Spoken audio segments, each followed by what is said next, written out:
welcome to Turn the Page, the official podcast of the Syosset Public Library.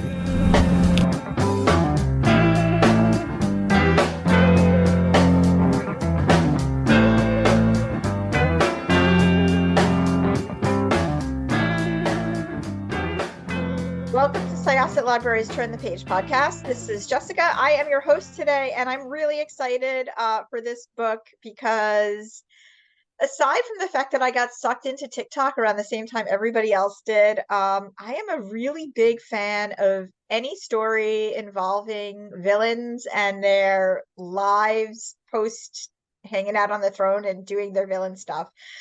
So when this one came across my desk, I was like, yes, we're doing this. So actually, I'm just going to invite our guest to tell us who she is and about Assistant to the Villain, which started off as a TikTok series. Am I right? That came first? Yes, absolutely. Yeah, the series started about 2 years ago. I started making it just like everybody else, like during the pandemic, downloaded TikTok. I fell in love with Book Talk and I started doing skits. Eventually, they evolved into doing the villain's personal assistant skits. And then from there, I sort of like started like working with these characters and the storyline, and then the story was really born from the skits that everybody got to watch back 2 years ago, and still now I do them still. So first, tell us what your name is. Oh, my name is Nicole Maehrer. I guess that's important, right? Yeah, my name is Nicole It's funny. I always like to invite our guests to introduce themselves. But yes, Nicole Maehrer, welcome. Thank you so much. Libraries Turn the Page podcast. So yeah, they are super fun skits. And I love that you not only did you build a book around it, but it's such a good book. And I fell in love with the characters. I fell in love with Evie. She is such a relatable character. And I really, as you might imagine, I absolutely loved the villain. I am always the type of person who, like, my favorite characters are always kind of like the morally gray characters, or just like sometimes like the comically ridiculous bad guys. Like back in the day, He-Man, I was like, Skeletor is awesome. I don't know why, but that whiny little guy just like is totally my favorite character. So I fell even more in love with the villain in this story, and I don't want to talk. I don't want to give anything away about him, but he was super good as a character, and Evie's whole situation was good as well. So how did you kind of begin sort of like bringing to life the TikTok series to a book? Like were the characters sort of just building themselves in your mind while you were playing them? Yeah. I think that's why I had such an easy time at the beginning, like writing it all down and getting the story out, because I felt like I had been mapping out the story in my head and through the skits for like months. So I feel like these characters were like already starting to form. I had been imagining for like ever how they would respond, because when I do the skits, it's just me. The villains there too, but on the other side of the camera, and it's just me. So you only get Evie's perspective really in the skits, and you kind of imagine what the villain's saying, but all the while I'm like, oh, this is how he would respond. This is what he's thinking right now. This is what's happening behind the scenes. So sitting down to write the book was really awesome, because it was like finally all of the stuff I had planned out in my head, I was able to like finally put it on paper, which was really amazing. So yeah, the skits really acted almost like a outline of sorts. The book doesn't follow exactly the same plot line as the skits, but an outline in the sense of like who the characters are, what this world looks like, how they speak to one another. I really was really happy to have that already in my head, and yeah, that's kind of how it happened. So the different characters who work for the villain, first of all, Evie and the villain have like this ridiculous meet cute in the very beginning of the story, which again is like another thing. It's there's definitely kind of like a little bit of a romance story there too. And it took some really fun twists and turns, and like a lot of stuff I just was not expecting to happen. But so the villain employs Evie, but also employs a few other characters. And again, it was sort of fun to kind of picture her in this world, where they worked together, interacting. So there's Evie, there's the healer Tatiana, and then would you like to talk about a few of the other characters? Yeah, the core cast is like one of my favorite parts of the book because I love the found family trope. So I love characters that are like different in a bunch of ways, kind of coming together and like bonding and sort of forming like a little family, like a little bit of like a friend group situation. Yeah, so Blade is like one of my favorite characters ever. I love him. Same. He's he's super funny like Evie, like he's comedic relief, but he's got like a lot more to him than that. And he's just genuinely a really good and loyal friend. And he really cares about people. He really cares about animals. I also love Tatiana is like my favorite person ever. I just like, and I feel like you could tell in my writing like how I favor her. I just really, really enjoy her as a character. I love like how feminine she is, but she's also smart and she's also witty and she's also super loyal, and just like a good friend. And she's also like a really well-rounded person in my mind. And I think as a character, so I love Tatiana. She's not afraid to stand up when she needs to. And that's one of my favorite things about her. And then Becky, obviously Becky is Becky in the skits with like almost like an antagonist for Evie, where they butt heads a lot. And I think one of the reasons they butt heads so much is because they're such opposites. I love Becky so much though, because so many of my friends are like my opposite, where they are I'm very chaotic and I'm not super organized all of the time. And Becky's kind of like the antithesis of that. She loves order. She's a perfectionist. She wants everything in its place. And then in comes this girl that like is messing with everything, messing with her systems. So they kind of antagonize each other. But I love watching female friendships start off with like almost an animosity, and then you watch them grow into like really, really close, like ride or die best friends. I think I was talking to someone the other day about them, and somebody was like, it sounds like they're like Elle and Vivian from Legally Blonde. And I was like, that's literally exactly how I picture them. And I just love all the characters' dynamics together. I think them as a group is just a lot of fun for me to write. Yeah, they were a lot of fun to read, and it was fun sort of to watch the evolution of Evie and Becky's relationship, because yeah, she does definitely seem like it's not even like the antagonist. It's more, again, it's that one person you work with who like is going to catch all of your mistakes, who that's the person, if you're walking around with your coffee, you're going to spill your coffee all over yourself in front of. Yes, exactly. And it's just like, no matter what, like that person, you're always like, oh, she's rolling her eyes in back of me, and really she's rolling her eyes in front of you. But that doesn't mean that a friendship can't sort of evolve between that. And I Yeah. did really love their interactions. Yeah, I'm also a big fan of the found family trope. It's been done so well, especially recently. And once again, to kind of go back to like the days when we all started interacting a lot more over like TikTok and things like that, and book talk really blew up. I think that we did kind of find new families that way, because a lot of us, we were so separate and we kind of needed to find new ways to reach out. And I know that a lot of us kind of formed either pods of people that we hung out with, that we kind of like quarantined with, or knew were safe, or we over Zoom even, like we had Zoom game nights a lot, and people who maybe I spoke to twice a year suddenly became really close because family was not near, and you needed to reach out somehow. So I feel like even more now than ever, I feel like it's all something we're craving, and it was done so well here, with Thank with you. again like such a fun backdrop. I love that I've seen the background boss, the ins and the outs of the villain world done in different ways. I've seen the sci-fi aspect of it that was done. I don't know if you read Hench, which was a really fun book. And then I have heard of it. I haven't read it, but I've heard it's amazing.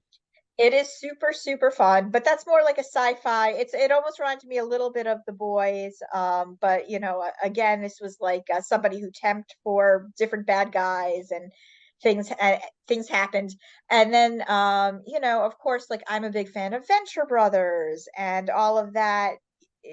Again, the Tick, where it's like superheroes and supervillains, they kind of pass each other in the office. But I love the idea of these people who work behind the scenes because that's who sort of supports them. And in this particular case, what I really liked was that the villain wasn't like, as much as I adore this trope, the villain wasn't this incompetent fool that was, just kind of bumbling around while everybody basically cleaned up his messes. He was a really well written character.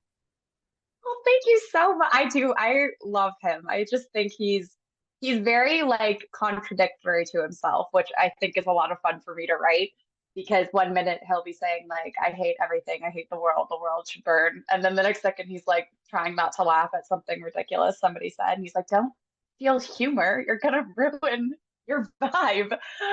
Yeah, he's super fun as a character. And I love characters that are very dry with their humor. I love dry humor. It's like my favorite. I also love tongue-in-cheek humor, like sarcastic humor. Like it's all my favorite. So I really liked the idea of a character that's like super dry, super stoic to the point where you're like, I can't tell if you're kidding. Are you kidding? Or do you mean what you're saying or not? Especially with his like the versions of extremes in this book where like he could be like, oh hey, yeah, I spent all morning like torturing this guy. It was rough.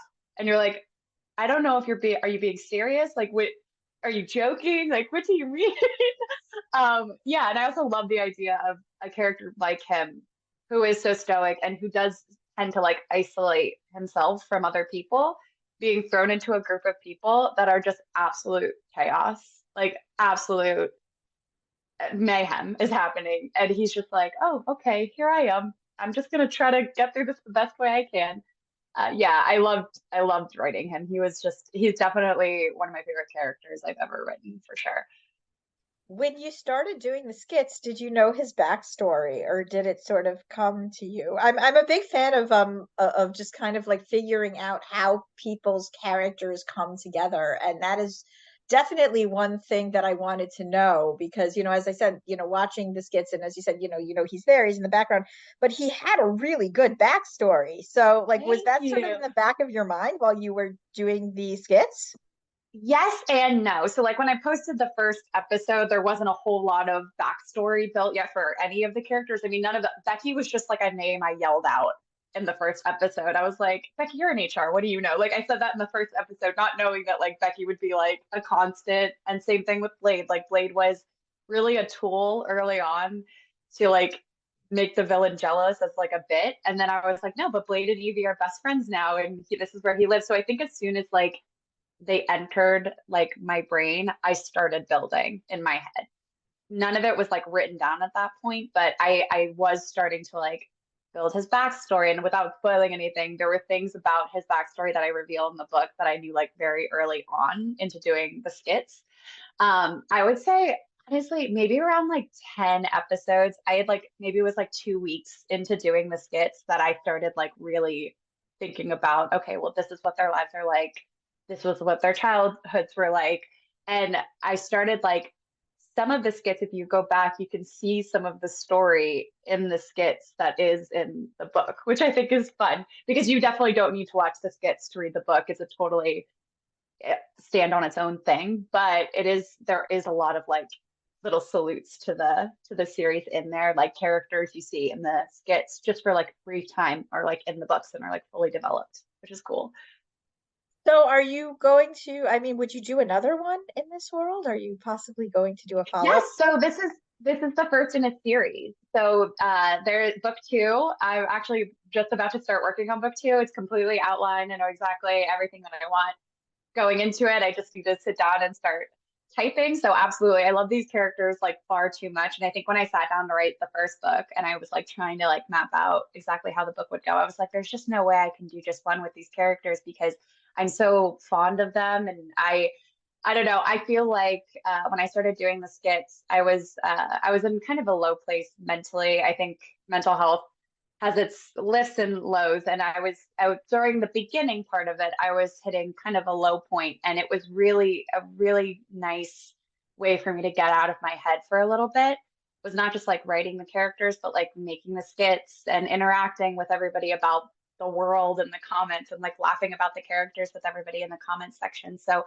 I have such an attachment to these characters and the story that like I'm so excited to sit down and be with them again in writing book two. Like I can't wait. And I've done a couple of videos where I like talk to them as me, where I'm like talking with my characters and like I love those videos because I'm like, this is what I would say to them. Like this is how I would talk to them if they were right in front of me. So yeah, I'm excited to continue on into the next book with our characters because I just love them.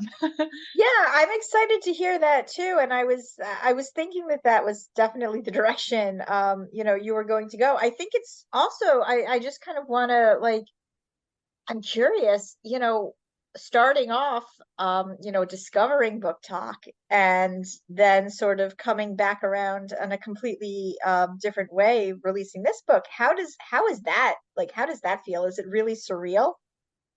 Yes, it is. I think it's being an author has been like a dream since I was really, really little. I remember like storytelling was something I always wanted to do. I love telling stories. I loved like when I would watch something as a kid that made me feel so like so much. I would always think I want to make something that makes people feel the way that this made me feel. So I've, always been into telling stories and I've always been writing. And honestly, it was one of those things where I was like, I want to do this. I want it so I want to publish a book so bad someday. And the fact that it's like happening is like every day I wake up and I'm like, what is going on? And my one friend was like, you have it all together. And I was like, I have nothing together. I have no idea what's going on half the time. I am just like flying by the seat of my pants. I feel so privileged and lucky to be able to do this. I'm very, very fortunate. And I every day wake up and I try to like show gratitude to the universe and like everything else for like all these opportunities and like the book it's a literal dream come true and my family knows I used to stand on our fireplace when I was little like it was the stage and I would like recite stories that like bedtime stories to everybody and my mom was like over the moon my whole family's so excited so yeah it's super surreal it's very exciting yeah I can't believe it I'm starting to see people like open book boxes on my For You page of like my book and I'm like oh my God that's my book and it's right there. Oh my gosh. So exciting. Thank you so much. This was super, super fun. Before we go, and again, like I said, like I don't want to really go too deep into what happens because there are some really fun things, and like the plot is fun and it's fresh and it feels very refreshing to read. So It's just glad. too much fun, not in the bad way. So, who are some of your favorite morally gray characters, TV, Oh, book, or otherwise? oh my gosh. And this is definitely gonna be like if I say this, everyone's gonna be like, yep, I'm seeing the thread. Like I get it. One of my so I think my first introduction to more like gray characters was Avatar: The Last Airbender, actually. It was Zuko was like my first Yes. morally gray like redemption arc story where like you start off like I mean I remember watching it with my little brother and being like he's the worst like in the first season and then when he just gave like a hint of maybe like doing something good I was like wait a minute hold the phone like wait and then that was kind of my introduction to it so definitely Zuko was one of my original favorites. Zuko really like set the bar for redemption stories. And I actually had a He really conversation did. with somebody about this recently, how like you kind of look now, like when we're watching certain things, and my husband and I watched Shiro, which we loved, but like we just were like could not 100% buy into Catra's redemption story because it just seemed very like very quick And like some people are like, no, it was there from the beginning. And we're just like, no, she was pretty awful until that very last second. And then you're like, well, you bring up Zuko, and then they're like, well, you can't compare everybody to Zuko. And you're like, well, it's like so hard not to. Because they really did. It felt so intentional because you could see the seeds of it. Like, okay, maybe he wasn't like he was put in a bad circumstance, and when given a chance to redeem himself, he did. So I loved Zuko. I think I watched a lot of Once Upon a Time as well growing up. One of my favorite shows ever. I still rewatch it all the time. Captain Hook was like life changing for me. I like loved that character. I loved like his evolution. He had a bit of a redemption arc as well, but he kind of kept that morally gray situation going. So yeah, Zuko was definitely my first experience. Captain Hook from Once Upon a Time really solidified it for me. Regina Mills as well, like the evil queen. Like she was everything to me, and I was like rooting for her for most of the show. I feel like even at the beginning when they were trying to paint her as this horrible person, I was like, no, but there's something going on, and I like wanted to humanize her so badly because I was like, I just want to love her because she's so cool. And then she ended up having like this amazing story arc. Yeah, so those two, Vampire Diaries, I feel like is the queen of morally gray characters that you love despite them doing terrible things sometimes. So Klaus Michelson from Vampire Diaries is definitely a big morally gray character for me. I think those are like my top ones. I have so many, but those are the ones that come to mind first. I think that those are all really good, and I would have to agree with you on every single one of them.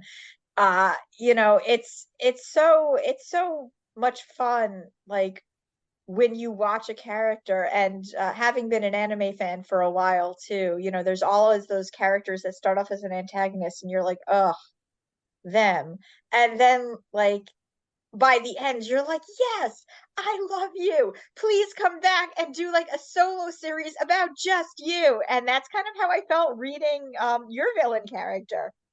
I love that. Oh my gosh, that's such a compliment because that's how I feel like watching those characters. So I'm so glad that translated into something I made. That's awesome. So when can we expect this book? So in the US, it comes out August 29th. I believe in the UK and Australia, I'm almost certain it comes out September 14th. Yes, so in the US, we have the August 29th release. There is the red sprayed edges are all part of the first print run. So as soon as they're gone, the red sprayed edges won't be a thing anymore. So if we want red sprayed edges, jump on it right away. If not, don't worry about it.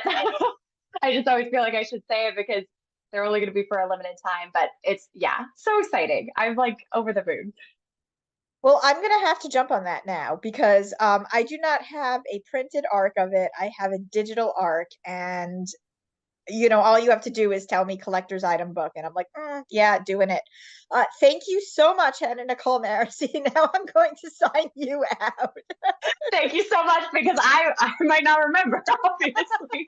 Once again, this was Jessica with Syosset Libraries Turn the Page podcast, and our guest was Hannah Nicole Maehrer, and we're going to see you in November for a virtual BYOB with Syosset Library. So keep your eye out. Syosset Libraries Turn the Page. Is it Twitter or X? I don't even know anymore. Social medias, and you will get more information as to how you may attend, and you may bring your favorite beverage, alcoholic or otherwise, being on the clock. I cannot drink an alcoholic drink, but I will be there with you in spirit. And Hannah, you're welcome to. I'll bring one maybe. I was like, maybe I'm going to make a villain. I'm already planning the villain cocktail, so I'm awesome. Excellent. All right, everybody, thank you once again, and we are going to close this chapter of Turn the Page. It's time to close this chapter of Turn the Page. Join us for the next episode.